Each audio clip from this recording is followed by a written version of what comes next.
আসামে পশু পাখি থেকে শুরু করে মানুষ পর্যন্ত সবাই এই মুহূর্তে নিজের প্রাণের জন্য লড়াই করছে। প্রতি বছরের মতন এই বছরেও আসামে ভয়ঙ্কর বন্যা এসেছে, আর আমরা শুধু নম্বর গুনতে রয়ে যাই যে কতগুলো মানুষ মারা গেল, কতগুলো মানুষ ঘরছাড়া হয়ে গেল, আর কতগুলো মানুষের গ্রাম ডুবে গেল। বাট প্রতি বছর ফ্লাড আসে কেন, আর এর সলিউশন কি? আসুন একদম সিম্পল ল্যাঙ্গুয়েজে বুঝে নিন।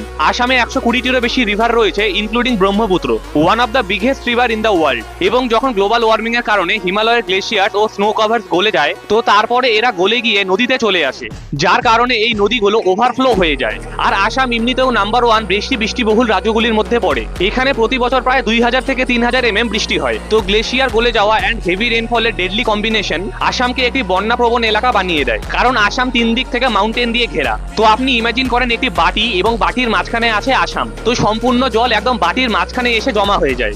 এবং শুধুমাত্র এইটুকুই নয়, one of the biggest reason যেই কারণে ফ্লাড এত তাড়াতাড়ি আসামকে ঘিরে নেয় ইজ বিকজ আসামের পাহাড়ে পুরো ফরেস্টকে কেটে দেওয়া হচ্ছে।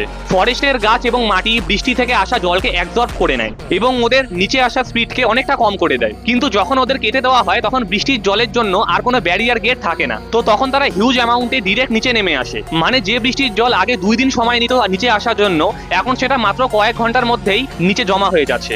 এখন আপনি বলবেন তাহলে এটা সলিউশন কি? দেখুন, আসামে বন্যাকে আটকানো কমপ্লিটলি ইম্পসিবল, কারণ আসামের ভৌগোলিক পরিবেশটাই এইরকম। আপনি ব্রহ্মপুত্রকে কোনোভাবেই শান্ত করতে পারবেন না। এক্সপার্টদের কথা হলো we need to build modern flood alert system. আসামের কাছে অলরেডি একটি অ্যালার্ট সিস্টেম আছে, বাট এআই এর ইউজ করে এবং মোর সেন্সর লাগিয়ে আমরা সেটাকে আরো ইমপ্রুভ করতে পারি, যেটার কারণে লোকেরা অনেক আগেই জানতে পারবে যে বন্যা আসতে চলেছে, যেটার দ্বারা তারা আগে থেকে প্রিপেয়ার হতে পারবে এবং সেখান থেকে বের হতে পারবে, যাতে প্রতি বছর বন্যাতে হওয়া মৃত্যুকে আমরা আটকাতে পারি। এবং আমাদের কনস্ট্রাকশন অ্যাভয়েড করতে হবে সেই জায়গাগুলোতে যেখানে বন্যার প্রবণতা অনেকটা বেশি, এবং তার সাথে সাথে দ্য মোস্ট ইম্পর্টেন্ট, আমাদের অনেক বেশি গাছ লাগাতে হবে, যার ফলে বন্যার গতি অনেক স্লো ও কম ক্ষতিকর হবে। এবং তার সাথে সাথে গভর্নমেন্টকে একটি ফুল প্রুফ প্ল্যান বিল্ড করতে হবে, দ্য টিম অফ এক্সপার্ট। না হলে আগামী দিনগুলোতে এই বন্যা আরো ভয়ঙ্কর হবে, কমবে না। আর এরকম আরো অনেক ইন্টারেস্টিং ন্যাশনাল নিউজ দেখার জন্য আমার পেজটিকে অবশ্যই ফলো করুন। Thank you. আর যদি ভিডিওটি আপনার একটুকু ইনফরমেটিভ লেগে থাকে তাহলে একটি লাইক আর শেয়ার অবশ্যই করবেন।